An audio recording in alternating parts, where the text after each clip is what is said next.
दा जोङो बे दिनैनि जे जोंनि गामियारि एसे लामानि जोथोन लानाय दा बे लामानि जोथोन लानाय लामा हाखर हालाफोरखौहाय फेंनाय आरो हाब्रु जानाय जायगायावहाय अन्थाइ होनाय नैबे खामानिखौ जोङो मानगोनां आगोलनि बारग' डिप्युटि चिफ सार खाम्फा बिथांनिफ्राय जों अननायखौ मोनबाय आरो आथिखालाव जे जोंनि प्रमद बर' बे UPPL सरकारनि जाय चिफ दा बिथांनि अननायावहाय जों आथिखालाव दासान्दि बे लामाखौ जों मोननो हादों। बेनिखायनो जों दिनैहाय जोंनि आथिखालनि जाय सरकार दैदेनगिरिफोर सार प्रमद बर' ओमफ्राय आथिखालाव गोदानै जाय सार खाम्फा बिथांखौ जोङो गामियारि जानानैहाय अननायखौ होनायखाय जोङो बिथांनि सायावहाय गाहाम हामलायनायखौ जों होबाय आरो उननि समावहाय जों बिथांनि थाखायनो जोङो गासैबो खामानिखौ मावगोन होननानैहाय दिनैहाय आं गावबुरा जानानैहाय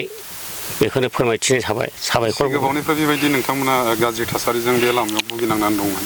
दा जोङो गोबाव सममोन सिगांनि समावहाय जोङो UPPL सरकारनि माखासे ससेयाखौ जों मोनखादों। दा बेखौहाय सिगांनि सार रन्जित OEM बिथाङानो जोंनो बेबायदि सुबिदाखौ होदों। दा आरोबाव नैबे दानि गोदान मावनायावहाय जोङो बे सार खाम्फानिफ्राय जों बेखौ मोननो हाबावबाय। बेबायदि लामा मोनबाय दा फैबाय थानाय समफ्राव आरो गभर्नमेन्ट दाबावब्ला माबाफोर नोंथांमोननि गामि ओनसोलाव जौगानायनि मा बिथिङाव नोंथांमोना लुबैदों मावफुंजानो? दाथ' लामानि समावनो बेफोरनि बादि खामानि आरो गुबुन खामानि दङ।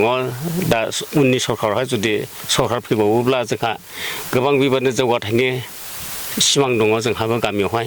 दा बेफोरखौहाय साक्सेसफुल खालामनो थाखाय जोङो दा जि सरकारा फैबावगोन बे सरकारनियावनो जों गासैखौबो जोङो आसा खालामगोन आरो बिनि थाखायनो जों खामानिफोरखौ मावगोन।